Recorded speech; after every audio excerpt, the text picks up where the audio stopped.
الحمد لله رب العالمين، والصلاة والسلام على سيد المرسلين وعلى آله وصحبه أجمعين، أما بعد. أعوذ بالله من الشيطان الرجيم. بسم الله الرحمن الرحيم. وَلِلَّهِ عَلَى النَّاسِ حِجُّ الْبَيْتِ مَنِ اسْتَطَاعَ إِلَيْهِ سَبِيلًا وَمَنْ كَفَرَ فَإِنَّ اللَّهَ غَنِيٌّ عَنِ الْعَالَمِينَ. عن أبي هريرة رضي الله عنه قال: خطبنا رسول الله صلى الله عليه وسلم فقال: يا أيها الناس، قد فرض الله عليكم الحج فحجوا. رواه مسلم. وعن أبي هريرة رضي الله عنه قال: قال رسول الله صلى الله عليه وسلم: من حج لله فلم يرفث ولم يفسق خرج من ذنوبه كيوم ولدته أمه. رواه البخاري ومسلم. وعن أبي هريرة رضي الله عنه قال: سئل رسول الله صلى الله عليه وسلم: أي الأعمال أفضل؟ قال: إيمان بالله ورسوله. قيل: ثم ماذا؟ قال: جهاد في سبيل الله. قيل: ثم ماذا؟ قال: حج مبرور. رواه البخاري ومسلم. وعن أبي هريرة رضي الله عنه أيضا قال: قال رسول الله صلى الله عليه وسلم: العمرة إلى العمرة كفارة لما بينهما، والحج المبرور ليس له جزاء إلا الجنة. رواه البخاري ومسلم.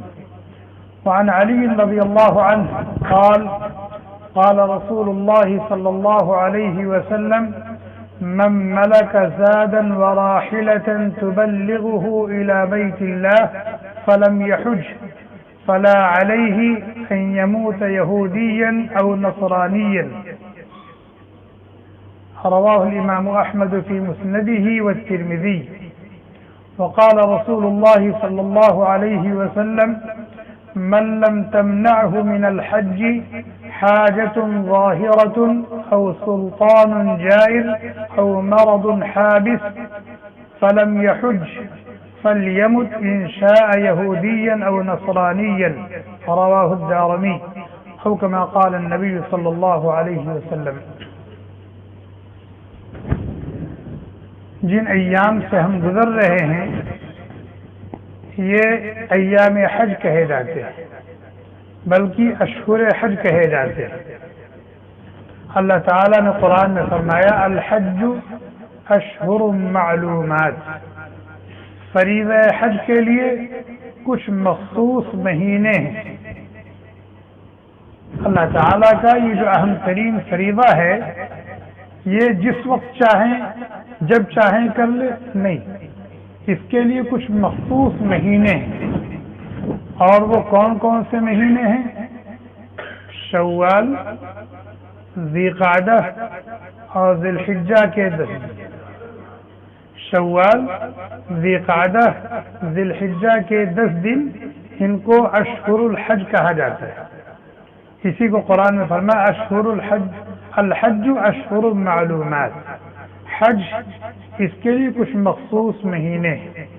تو شوال، ذی قعدہ اور ذی الحجہ کے 10 دن، ان کو اشہر حج کہا جاتا ہے.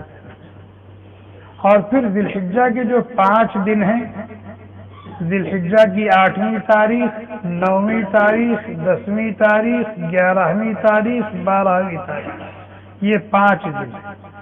آج ذی الحجہ کی 7ویں تاریخ ہے، کل 8ویں شروع ہوگی، جس کو یوم الترویہ کہا جاتا ہے. اس کے بعد 9ویں ہوگی، جس کو یوم عرفہ کہا جاتا ہے. پھر 10ویں ہے، جس کو یوم النحر کہا جاتا ہے. پھر 11ویں ہے، 12ویں ہے، 13ویں ہے. ان کو ایام تشریق کہا جاتا ہے. تو حج کے 5 دن ہیں، یعنی وہ ایام جن میں افعال حج کیے جاتے ہیں۔ اشہر حج کتنے ہیں؟ 2 مہینہ 10 دن، لیکن ایام حج یہ 5 دن ہیں۔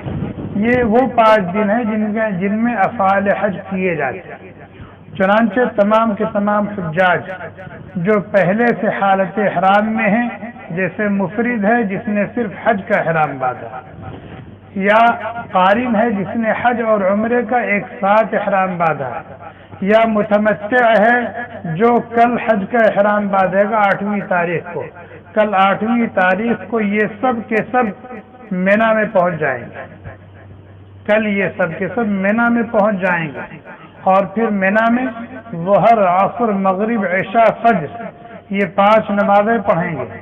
پھر 9ویں تاریخ کو یوم عرفہ کو مینا سے سورج نکلنے کے بعد یہ عرفات جائے گا، اور اس کے بعد پھر وقوف عرفہ کے بعد مزدلفہ آئیں گے، 10ویں کی رات مزدلفہ میں گزاریں گے، اور پھر سورج نکلنے سے تھوڑا سا پہلے مزدلفہ سے مینا آ جائیں گے، اور پھر مینا میں آ کر بڑے شیطان کو کنکری ماریں گے، اس کے بعد قربانی کریں گے، پھر بال کٹائیں گے، پھر مکہ مکرمہ آ جائیں گے، وہاں آ کے طواف کریں گے اور سعی کریں گے، پھر مینا واپس چلے جائیں گے۔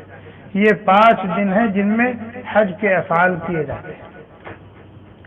حج یہ اسلام کے ارکان میں سے 5واں اور انتہائی اہم رکن ہے۔ اسلام کے 5 بنیادی ارکان ہیں۔ بنی الاسلام علی 5، شہادت اللہ الہ الا اللہ وان محمد رسول اللہ۔ اللہ کے نبی علیہ الصلوۃ والسلام نے فرمایا کہ اسلام کی بنیاد 5 چیزوں پر ہے۔ پہلی چیز کیا ہے؟ دل کی گہرائیوں سے ماننا اور پھر زبان سے اس کی شہادت دینا، گواہی دینا کہ اللہ کے علاوہ کوئی عبادت و بندگی کے لائق نہیں ہے، اور محمد صلی اللہ علیہ وسلم اللہ کے آخری رسول ہے، اللہ کے رسول ہے اور آخری رسول ہے۔ یہ اسلام کی جو 5 بنیادیں ہیں ان میں سے پہلی وَإِقَامِ الصَّلَاةِ، نماز کو قائم کرنا، زکوٰۃ دینا اور بیت اللہ کا حج کرنا اور رمضان کے روزے رکھنا، یہ اسلام کے 5 بنیادی ارکان ہیں۔ جو اہمیت نماز کی ہے، جو اہمیت زکوٰۃ کی ہے، جو اہمیت رمضان کے روزوں کی ہے، وہی اہمیت حج کی بھی۔ اللہ تبارک و تعالی نے اپنے بندوں کو عبادات جو عطا فرمائی ہیں وہ 2 قسم کی ہیں۔ ایک وہ عبادات ہے جن کا تعلق انسان کے بدن سے ہے، یعنی اس کام کو کرنے میں انسان کا بدن استعمال ہوتا ہے، اس میں مال وغیرہ نہیں خرچ ہوتا، اس کو عبادات بدنیہ کہا جاتا ہے۔ جیسے نماز ہے، اللہ کے اس حکم کو پورا کرنے میں انسان کا بدن استعمال ہوتا ہے۔ نماز کا وقت ہو گیا، اٹھیے، وضو کی ضرورت ہے، وضو کیجیے اور مسجد آئیے اور مسجد آ کر کے نماز پڑھیے، قیام کیجیے، قرات کیجیے، رکوع کیجیے، قومے میں جائیے اور پھر سجدے میں جائیے، جلسے میں جائیے، پھر سجدے میں جائیے، پھر قعدہ کیجیے، بدن استعمال ہو رہا ہے۔ اسی طرح سے روزہ ہے، اللہ تعالیٰ کے اس حکم کو پورا کرنے میں بھی بدن استعمال ہوتا ہے، اس میں پیسے نہیں خرچ ہوتے، اس لیے ان کو عبادات بدنیہ کہا جاتا ہے۔ اور دوسری عبادات ہیں جن میں مال خرچ ہوتا ہے، بدن استعمال نہیں ہوتا، مال خرچ ہوتا ہے، جیسے زکوٰۃ ہے، زکوٰۃ ادا کیجیے، اس میں مال خرچ ہوتا ہے، صدقہ و خیرات کیجیے، اس میں مال خرچ ہوتا ہے، اس لیے ان کو عبادات مالیہ کہا جاتا ہے۔ اور کچھ عبادات ایسی ہیں کہ ان میں بدن بھی خوب استعمال ہوتا ہے اور پیسے بھی خوب خرچ ہوتے ہیں، اس لیے ان کو عبادات بدنیہ اور مالیہ دونوں کہا جاتا ہے، کہ وہ عبادات بدنیہ بھی ہیں اور وہ عبادات مالیہ بھی ہیں۔ جیسے حج میں بدن بھی خوب استعمال ہوتا ہے اور پیسے بھی خوب خرچ ہوتے ہیں۔ اگر ہندوستان، پاکستان، بنگلہ دیش سے کوئی حج کے لیے آتا ہے تو 4 لاکھ، 5 لاکھ،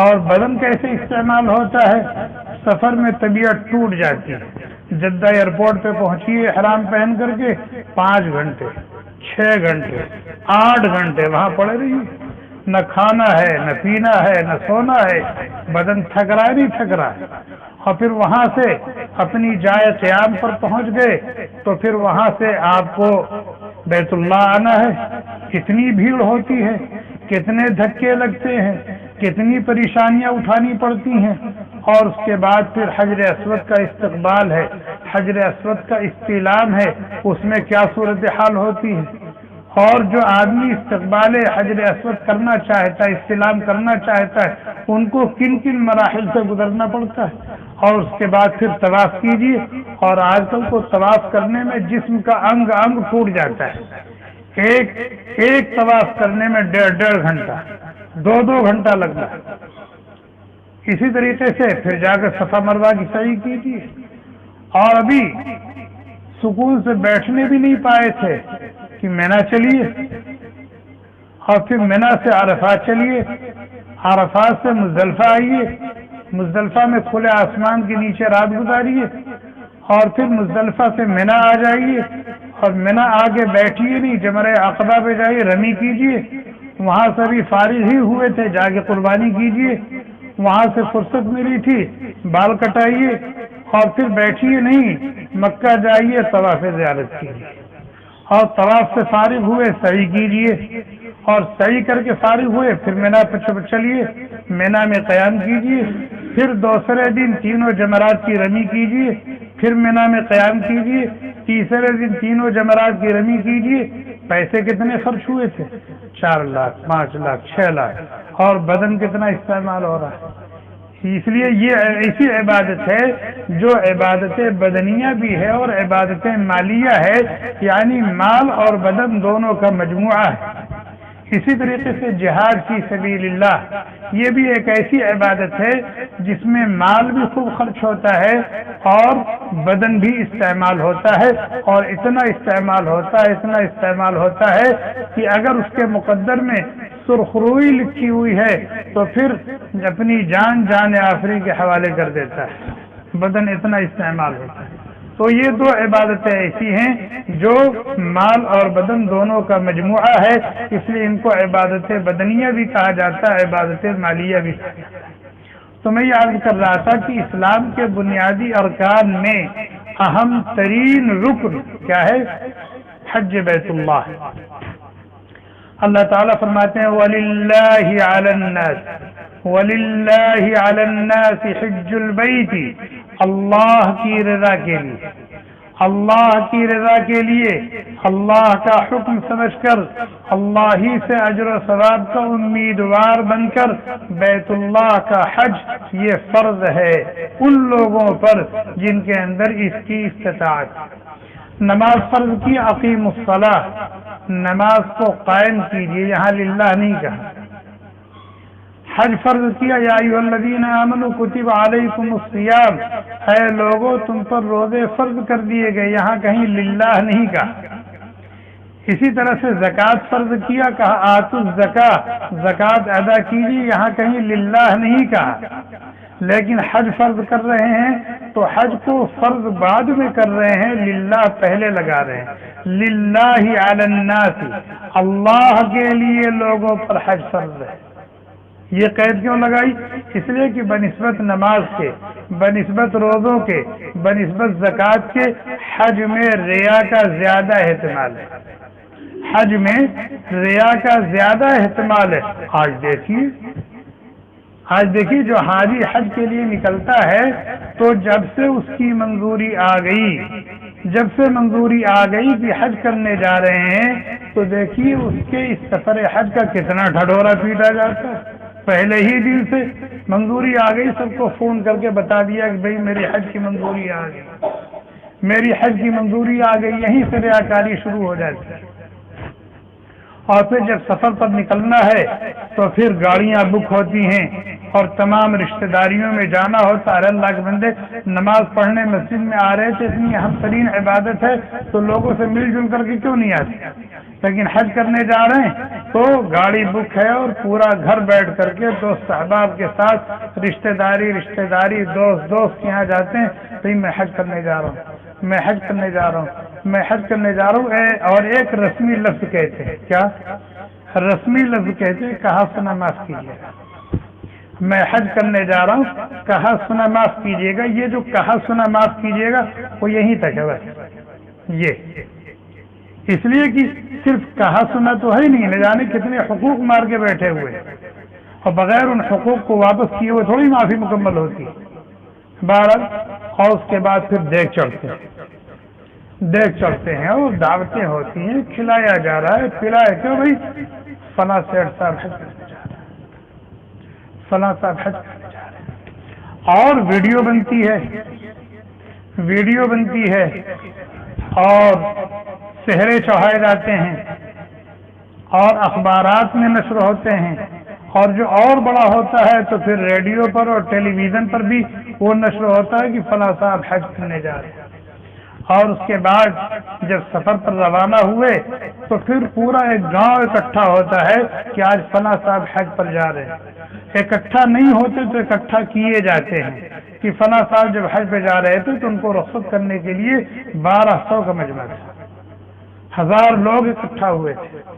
اور اس کے بعد پھر اگر ٹرین سے آ رہے ہیں تو پھر عجیب منظر ہوتا ہے، ایئرپورٹ تک آئے تو عجیب منظر ہوتا ہے، بہرحال آ گئے۔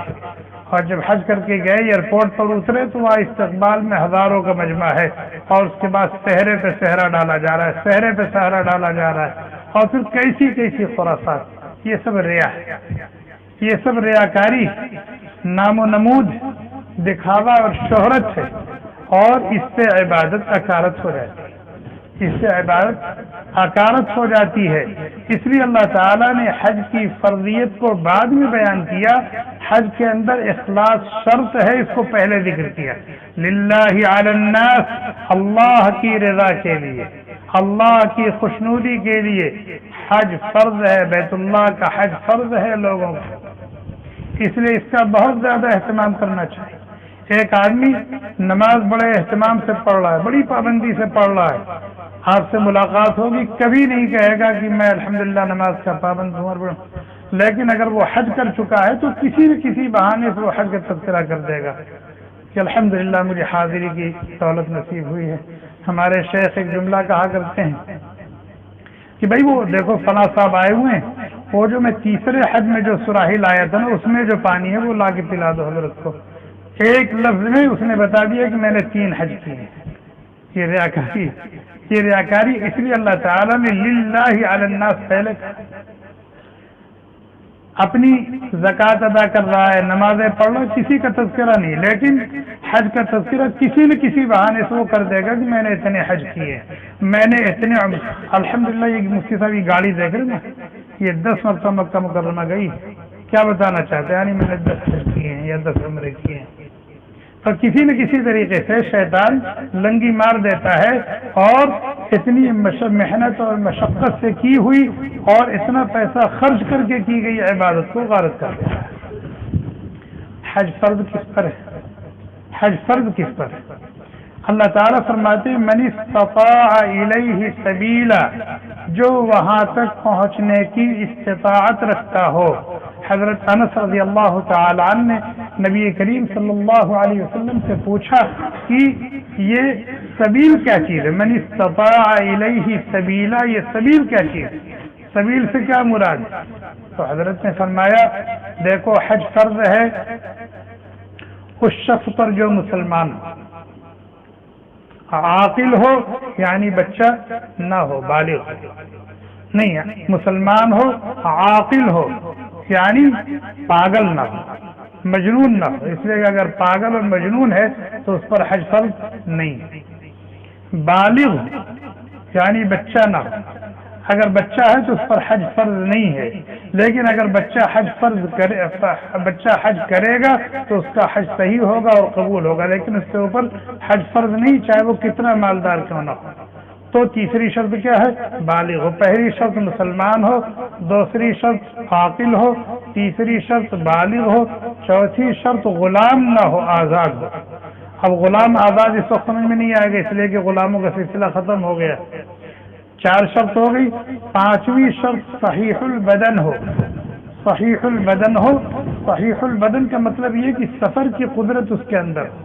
ایک آدمی اس کا سر سے پیر تک فالج پڑا ہوا ہے، وہ کیا سفر کرے گا؟ سر سے پیر تک فالج پڑا ہوا، کیا سفر کرے گا؟ ایک آدمی ہے اس کی آنکھیں ہی نہیں ہیں، وہ کیا سفر کرے گا؟ ایک آدمی ہے اس کے دونوں پیر نہیں ہیں، وہ کیا سفر کرے گا؟ تو صحیح البدن ہو یعنی سفر کے لائق ہو، سفر کر سکتا ہو. یہ 5ویں شرط ہے. اور 6ٹھی شرط کیا ہو؟ اس کے پاس بیت اللہ تک جانے کے لیے سواری ہو یا سواری کا کرایہ ہو. سواری ہو، اپنی سواری ہو، جیسے پہلے لوگ اونٹ پر، گھوڑے پر، گدھے پر، خچر پر، یا اگر قریب ہے تو آدمی پیدل جا سکتا ہے. یا تو سواری اس کے پاس اپنی ہو یا پھر سواری کا کرایہ ہو. اور پھر دوران سفر اور وہاں قیام کے دوران اور حج کر کے واپس آنے تک کے جو اس کی ضروریات ہیں، مصارف ہیں، اس کا بندوبست اس کے پاس.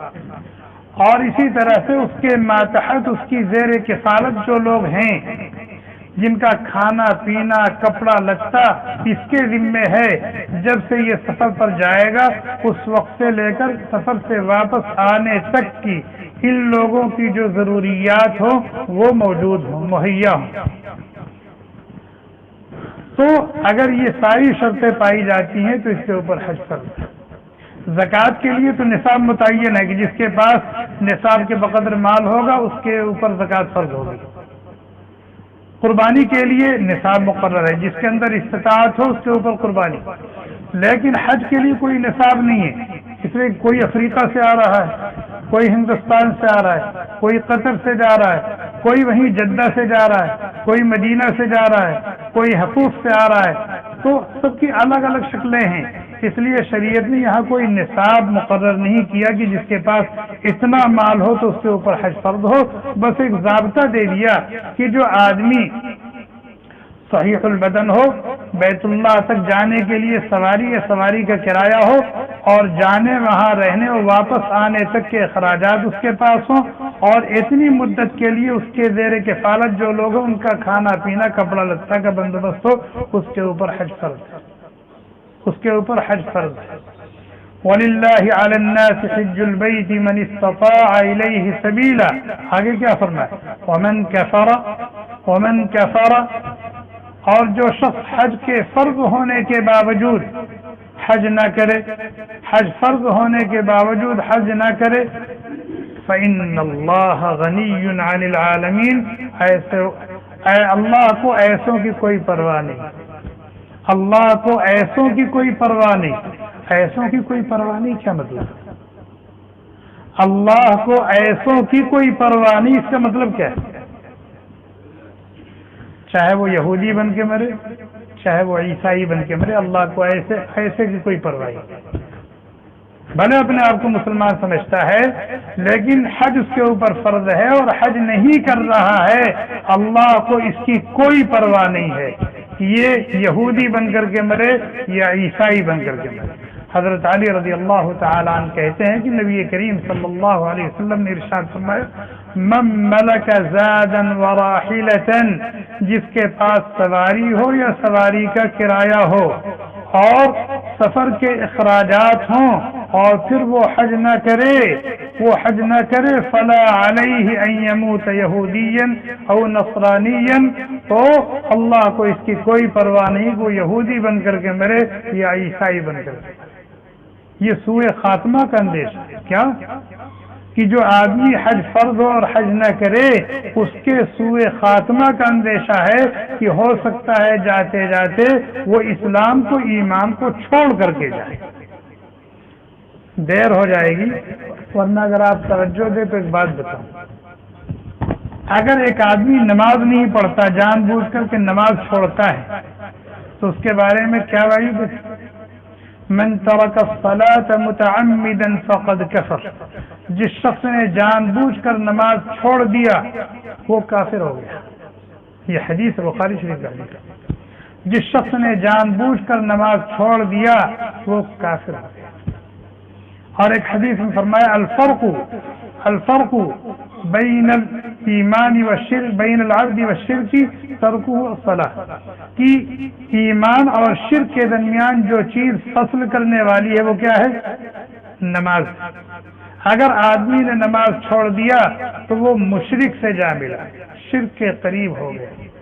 تو یہاں نماز میں سستی کرنے والوں کو کافروں والا عمل یا شرک کے قریب قرار دیا، اور حج میں سستی کرنے والا، حج نہ کرنے والا، اس کے یہودی اور عیسائی ہونے کی وعید سنائی گئی. نماز آدمی جان بوجھ کر کے چھوڑتا ہے تو کہا جا رہا ہے یہ کفر سے مل گیا، یہ مشرکین کی جماعت میں شامل ہو گیا. اور اگر آدمی حج نہیں کرتا ہے تو کہا گیا کہ یہ یہودیوں کی جماعت میں شامل ہو گیا، یہ عیسائیوں کی جماعت میں شامل ہو گیا. یہ فرق کیوں ہے؟ اس وجہ سے کہ زمانے جاہلیت میں کفار اور مشرکین نماز نہیں پڑھتے تھے، سجدہ نہیں کرتے تھے اللہ کے لیے، لیکن حج پابندی سے کرتے تھے. حج پابندی سے کرتے تھے، اللہ کے لیے سجدہ نہیں کرتے تھے، سجدہ بتوں کے لیے کرتے تھے. اس لیے فرمایا کہ جس نے اللہ کے لیے سجدہ نہیں کیا تو وہ کس کے قریب ہو گیا؟ ان کے لیے ان کے قریب ہو گیا جو اللہ کو سجدہ نہیں کرتے، بتوں کو سجدہ کرتے، ان کے قریب ہو گیا. اور یہود و نصارہ نماز پڑھتے تھے، یہود و نصارہ نماز پڑھتے تھے لیکن حج نہیں کرتے تھے. اس لیے حج میں سستی کرنے والوں کو یہ وعید سنائی گئی کہ وہ یہودیوں کے ساتھ اور عیسائیوں کے ساتھ مل گئے، ان کے جیسا عمل کیا. اس لیے یہاں پر یہ فرق بتایا گیا. اور اگر کوئی بندہ اللہ کے اس عظیم ترین حکم کو پورا کرتا ہے تو اس کو کیا ملے گا؟ اس کو کیا ملے گا؟ حضرت ابو ہریرہ رضی اللہ تعالی عنہ راوی ہیں، کہتے ہیں نبی کریم صلی اللہ علیہ وسلم نے ارشاد فرمایا کہ جو شخص اخلاص کے ساتھ حج کرے گا اور حج کے جو آداب ہیں ان کا پورا لحاظ کرے گا اور حج کے ثواب کو کم کرنے والے جو اعمال ہے، لڑائی جھگڑا، فسق و فجور اور گناہ، اس سے بچے گا، خرج من ذنوبہ کیوم ولدتہ امہ، تو وہ گناہوں سے اس طرح سے پاک ہو جائے گا جیسے آج ہی دنیا میں آیا ہے. اتنا بڑا ثواب ہے حج کہ گناہوں سے اس طرح پاک ہو جائے گا جیسے آج ہی دنیا میں آیا ہے. ایک اور حدیث بخاری و مسلم کی اللہ کے نبی علیہ السلام نے فرمایا العمرۃ الی العمرۃ کفارۃ لما بینہما، جب بندہ عمرہ کرتا ہے اور پھر عمرہ کرتا ہے تو دو عمروں کے درمیان انسان ہونے کے ناطے جو کمیاں اور کوتاہیاں، لغزشیں اور خطائیں، گناہ اور معاصی ہوئے ہیں یہ عمروں کی برکت سے معاف ہو جائے. اور اگر بندے نے حج کر لیا تو کرے والحج المبرور لیس له جزاء الا الجنہ، اور رہ گیا حج مقبول تو اس کا بدلہ تو اللہ کے ہاں جنت سے کم ہے ہی نہیں. اس کا بدلہ تو اللہ کے ہاں جنت سے کم ہے ہی نہیں. حضرت ابو ہریرہ رضی اللہ تعالیٰ عنہ کہتے ہیں کہ ایک مرتبہ نبی کریم صلی اللہ علیہ وسلم سے پوچھا گیا ای الاعمال افضل، سب سے افضل عمل کون ہے؟ تو آپ نے فرمایا ایمان باللہ ورسولہ، اللہ پر اور اللہ کے رسول پر ایمان لانا یہ سب سے افضل عمل ہے، بلکہ تمام اعمال کی جان ہے، یہ تمام اعمال کی بنیاد اور جڑ ہے یہ. پھر پوچھا گیا اس کے بعد ایمان باللہ ورسولہ کے بعد سب سے افضل عمل کون ہے؟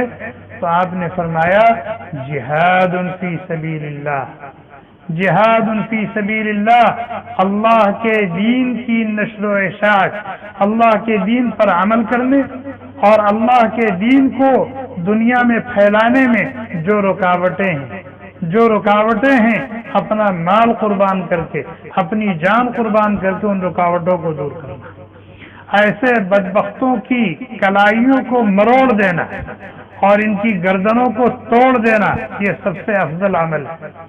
پوچھا گیا پھر اس کے بعد آپ نے فرمایا حج المبرور، نبی علیہ الصلوۃ والسلام کے بتائے ہوئے طریقے کے مطابق حج کرنا یہ سب سے افضل عمل ہے۔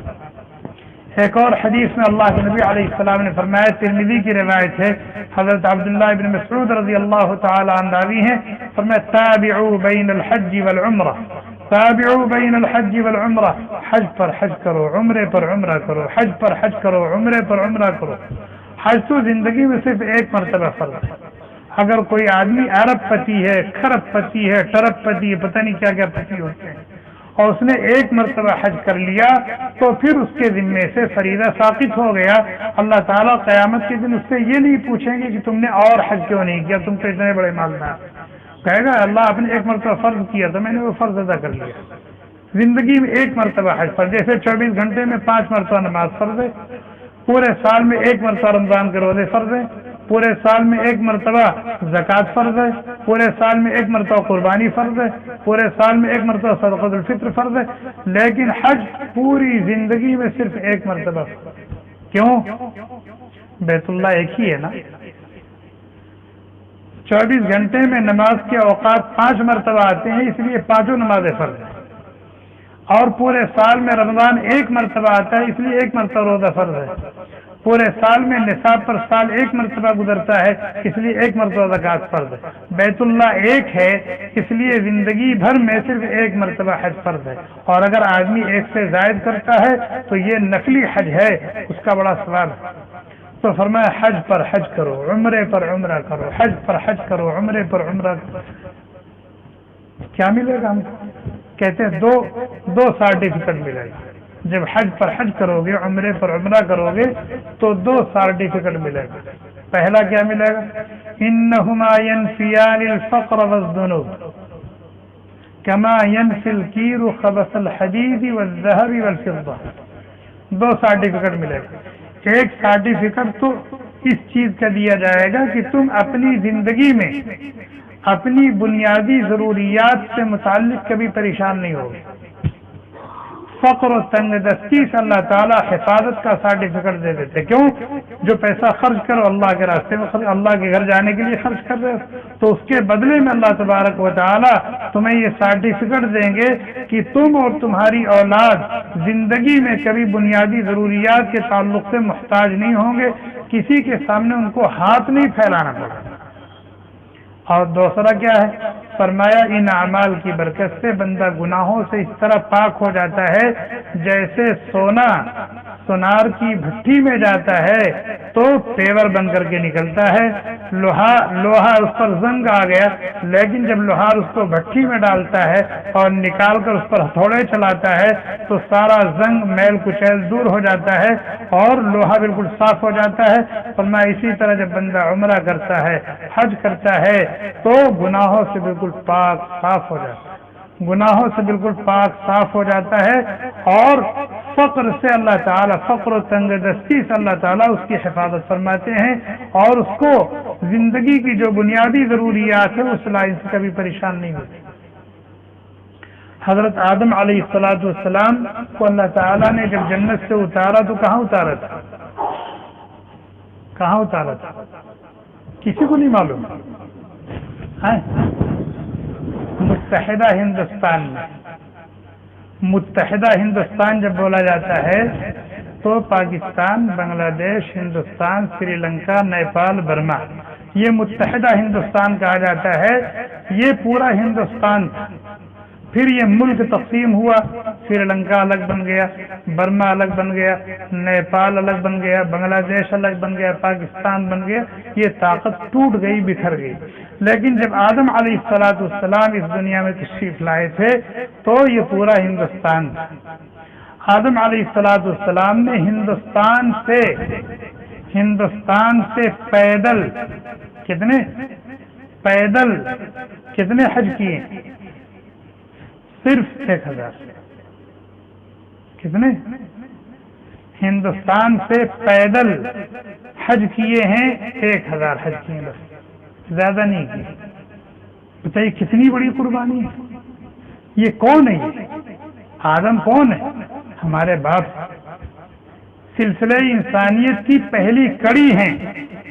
کہاں ہندوستان اور کہاں مکہ مکرمہ، اس وقت وسائل نہیں تھے، کسی بھی قسم کا کوئی ذریعہ نہیں تھا، حتیٰ کہ خچر اور گدھے اور اونٹ کی جو سواریاں تھیں وہ بھی میسر نہیں تھیں. 1000 حج پیدل کیے.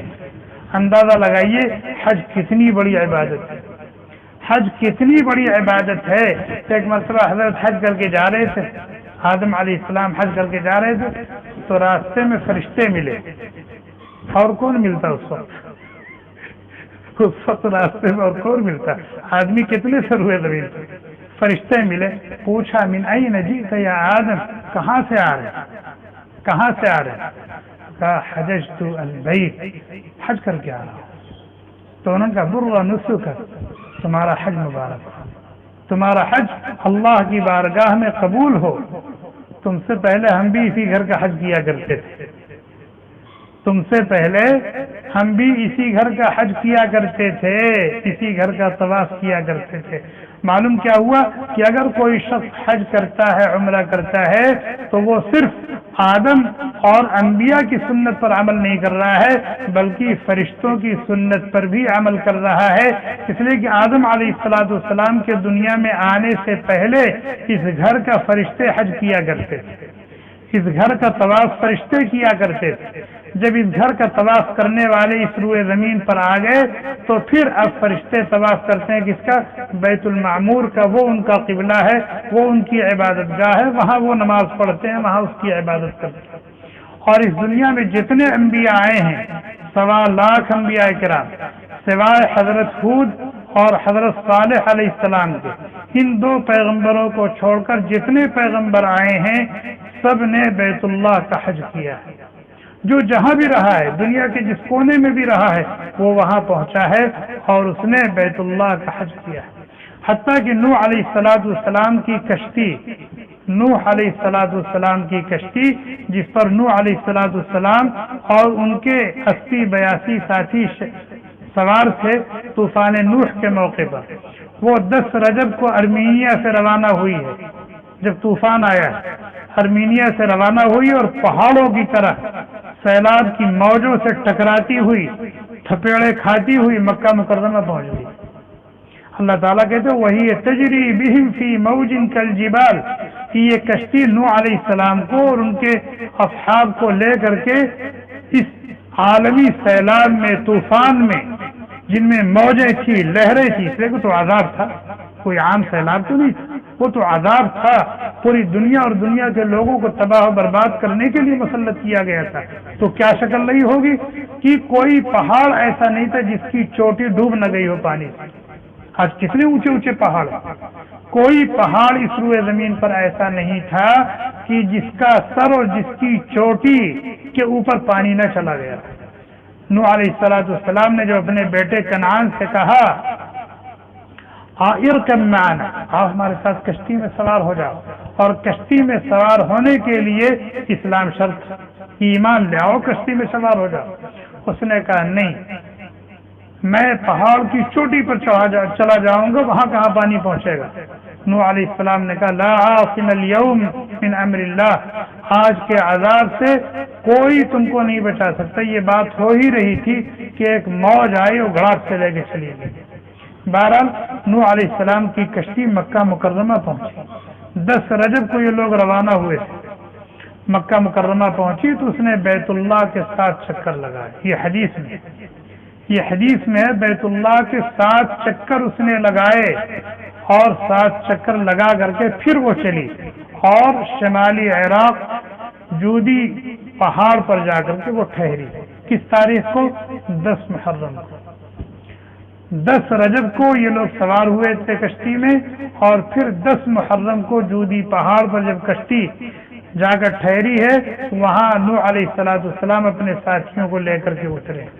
میں یہ عرض کر رہا تھا کہ بہت بڑی عبادت ہے. جن لوگوں کو اللہ تعالیٰ نے اس شرف سے مشرف فرما دیا وہ بہت خوش نصیب ہے. انہیں اللہ کا شکر گزار ہونا چاہیے اور مزید توفیق مانگنی چاہیے کہ اللہ پھر بلا لے، اللہ پھر بلا لے اور بار بار بلا لے. اور جو لوگ اب تک اس شرف سے محروم ہیں، یہاں سے تو بہت آسانی، اب تھوڑا سا مشکل ہو گئی، لیکن آج سے 2-4 سال پہلے تک تو بہت ہی آسانی، 2,000-2,500 میں حج ہوتا تھا، 2,000-2,500 میں حج ہوتا تھا۔ بہرحال جو لوگ یہاں ہیں یا اپنے یہاں ہیں انہیں کوشش کرنا چاہیے اور اللہ تعالیٰ سے توفیق مانگنی چاہیے تاکہ اللہ تبارک و تعالیٰ اپنے گھر کی حاضری کے شرف سے اس کو مشرف، اس کو نوازے۔ اللہ تعالیٰ ان باتوں کی سمجھ عطا فرمائے، اپنی مرضیات پر چلائیں، نامرضیات سے بچائیں۔ اللہ تعالیٰ اپنے تمام احکام و اوامر کو پورے اخلاص کے ساتھ ادا کرنے کی، پورا کرنے کی توفیق عطا فرمائے۔ اللہ تعالیٰ اپنے فضل سے ہر قسم کے معاصی و منکرات سے ہم سب کی حفاظت فرمائیں، اس کہنے اور سننے کو قبول فرمائیں اور ہماری اس میں بیٹھنے کو قبول فرمائیں، اپنی رضا اور خوشنودی کا ذریعہ بنائیں۔ جس طرح سے ہمیں اپنے اس پاک گھر میں اکٹھا فرمایا ہے، بغیر استحقاق کے ہمیں اپنی رحمتوں کے مظہر جنت میں بھی اکٹھا فرما دیں، جنت کی نعمتوں سے لطف اندوز ہونے کا موقع عطا فرمائیں، ہم سب سے اور پوری امت سے ہمیشہ ہمیش کے لیے راضی اور خوش ہو جائیں۔ سبحانك اللهم وبحمدك ونشهد أن لا إله إلا أنت ونستغفرك ونتوب إليك سبحان ربك رب العزة عما يصفون وسلام على المرسلين والحمد لله رب العالمين.